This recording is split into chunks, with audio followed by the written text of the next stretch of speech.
consider the following statements with reference to removal of judge of Supreme Court. A judge of Supreme Court can be removed only on the ground of proven misbehavior or incapacity. Sorry. A motion containing the charges against the judge must be approved by special majority in both houses of the parliament. So this is regarding the removal motion of judges. So please note that the removal procedure is mentioned under Judges Enquiry Act. So the removal procedure of judges of Supreme Court is mentioned under the Judges Enquiry Act of 1968. Okay, so this deals about the mechanism for the removal of judges of Supreme Court. So it says that to remove a judge, a motion has to be placed in either Lok Sabha or in Rajya Sabha. And if it is in Rajya Sabha, a support of 100 members is needed, or if it is in Rajya Sabha, a support of 50 MPs in Rajya Sabha is needed there. I repeat once again, a motion of removal of judge of Supreme Court can be initiated in either Lok Sabha or in Rajya Sabha.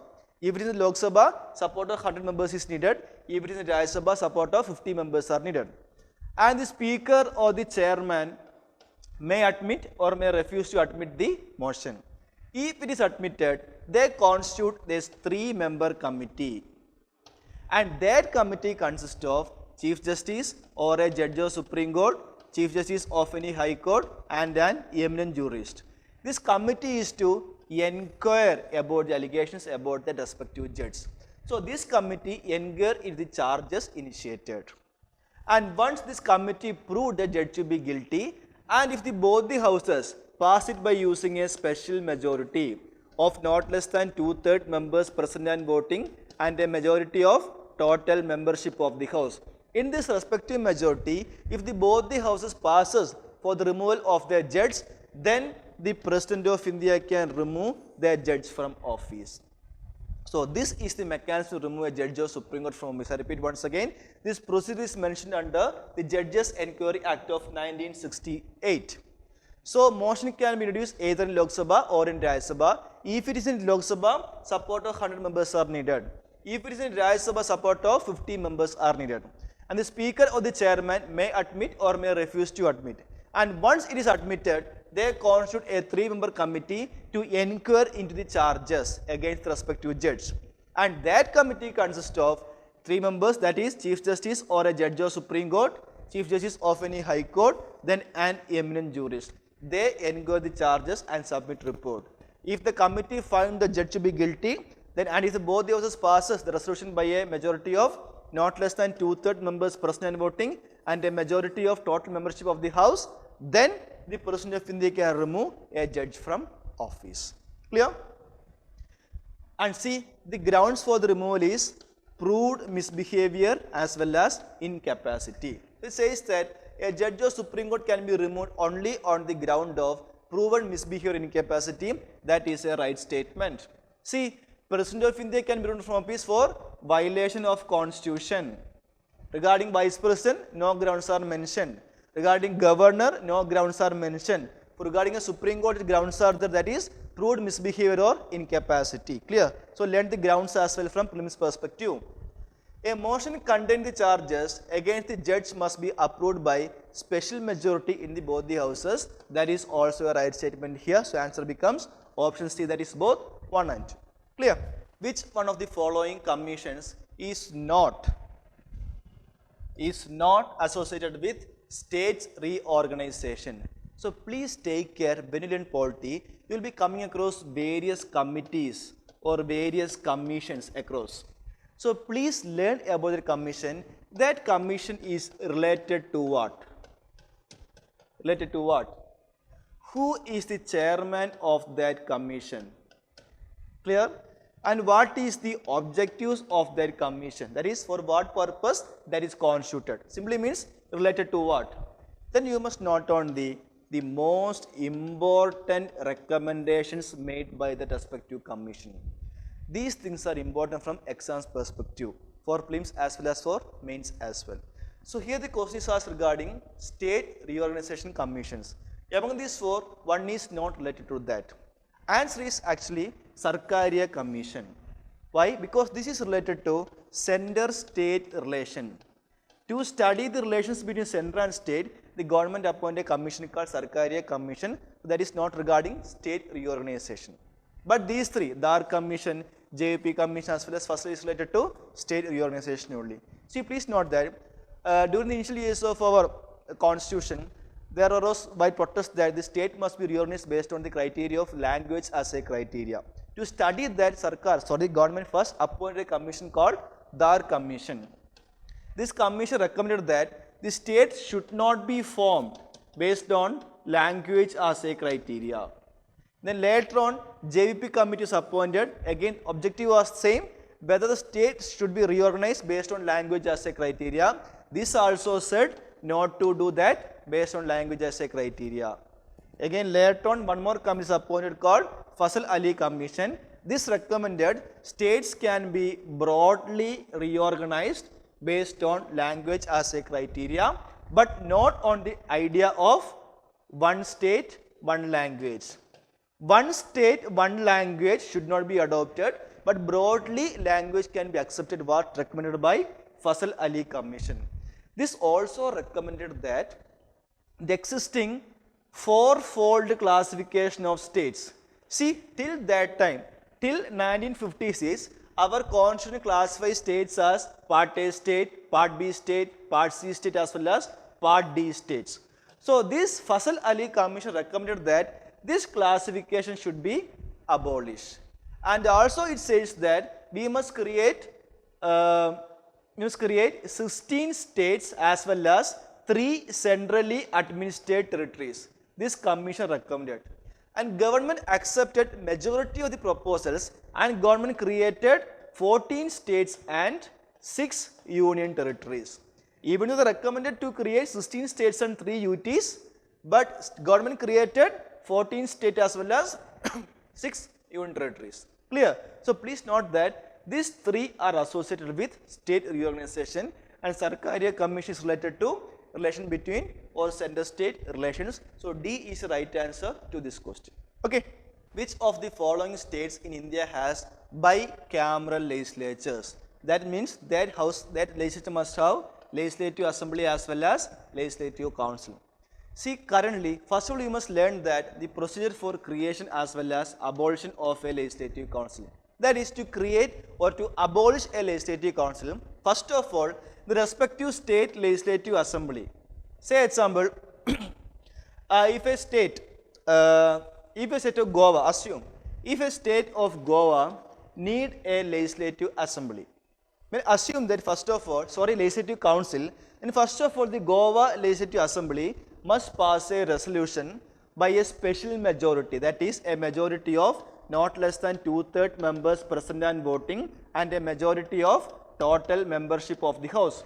In this respective majority, if a legislative assembly passes a resolution that we need to create a legislative council, then this resolution must be sent to the center. Then Parliament present a bill for the creation of respective legislative council, in here a Goa legislative council. Then Parliament can create it by using a simple majority. So, this mechanism only is used for creation as well as abolition of a legislative council. See, currently, say example, if Maharashtra has a bicameral legislature, okay, if they need to adopt or Maharashtra need to abolish their legislative council, then their legislative assembly must pass a resolution that by this majority that they need to abolish the Maharashtra legislative council. Then the matter is sent to the center, then the Parliament they present a bill by a simple majority. Parliament can abolish the Maharashtra legislative council. So, mechanism is same for creation as well as abolition. And so, currently only 6 states are provided with legislative council. They are Karnataka, Andhra Pradesh, Telangana, Maharashtra, Bihar and Uttar Pradesh. See, earlier Jammu and Kashmir also had bicameral legislature and that was abolished after that Jammu and Kashmir state reorganization. Okay, so currently only 6 states are provided with bicameral legislature, that is Karnataka, Andhra Pradesh, Telangana, Maharashtra, Bihar as well as Uttar Pradesh. So, from among these options, Maharashtra is having a bicameral legislature. Telangana is having Tamil Nadu no, Rajasthan no. So answer is option A, that is 1 and 2 only. Okay. Consider the following statements with reference to direct democracy. Direct democracy is more participatory and stable system compared to indirect democracy. More participatory and stable. It provides people the power to propose bills to legislature for enactment. Find out the correct statement. So before learning this, you must note down the difference between direct democracy as well as indirect democracy. This simply means in direct democracy, people directly participate in many functions. But in case of indirect democracy, we choose our representatives, that is our MPs or MLAs, and they perform functions for us. That's what I mean by indirect democracy. Why means India is having an indirect democracy? Why? Because we are having a huge large population. It's one of the important criteria. So what happened? We choose our representatives and they perform functions for the people of their respective constituency. But in case of a direct democracy, people have various devices like referendum, plebiscite, recall, initiative. These 4 devices are available in a direct democracy. So what is meant by referendum? Referendum in the sense, a proposed legislation or a proposed bill is sent to electorate and this electorate vote on that particular bill. Have you voted on any bill under our Indian context? No. Why? Because in case of us, referendum is not there for legislation. So in case of those countries, a legislature proposes a bill, clear, and after that, that bill is sent to their voters, to the people, and the people vote on the respective bill. And if it gets the required majority, the bill is considered to be passed. See, a few months back, Chile, a South American country, they have drafted a new constitution. Hope you have learned or read in the newspapers a few months back. Okay, so Chile drafted a new constitution. And after draft is completed, Chile sent this draft constitution to electorate for referendum. That is, they asked the people to directly vote to accept or not to accept that constitution. And see, majority almost 60+% of the population voted against that draft constitution. They said that I think around 64% of voters said that they no need that constitution. So what happened? That mechanism end. Those Chile government cannot adopt that constitution. Why? Because in referendum people said that they are not willing to accept their respective constitution. This is what meant by referendum. That is, a proposed legislation is sent to electorate for vote. And people vote in the required majority, that is considered to be passed. In here, there is no mechanism for a proposed legislation to be voted by that respective electorate. Clear? Because that is happening only in a direct democracy. Second one says that plebiscite. Plebiscite means on a matter of national importance, the government is asking the opinion of people through direct vote. This is not a legislation, okay? Please note on that referendum is for a legislation and plebiscite is that to get an opinion of the people through direct vote. Clear? Recall means recalling an elected representatives or a government official. If people feel that elected representative is not doing the duty well or an official is not doing the duty well, so before that end of their tenure, they can be recalled back. This is happening in direct democracy. Then comes initiative. Initiating for what? For something. Okay, this means people can directly propose a bill to the legislature. Can me or you do that to propose a bill to the legislature? No. Why? Because we are having indirect democracy or we are having representative democracy where our representatives do all these functions. But in case of there, and they have the device called initiative, people or the electorate can directly propose a bill to the legislature. So these 4 mechanisms are there in direct democracy. And now come to the question. Direct democracy is more participatory. Yes. Why? Because people are directly participating. and stable. Is it stable? Why? See, if the people exercise this mechanism of recall frequently, they are electing and they are recalling back. So if people exercise this recall mechanism multiple times, the stability of the government is affected. So that direct democracy is less stable, or we can say unstable in nature, because of the device called recall. So 1 is a wrong statement. It improves the people the power to propose a bill to legislature. Yeah, because they are having a mechanism called initiative.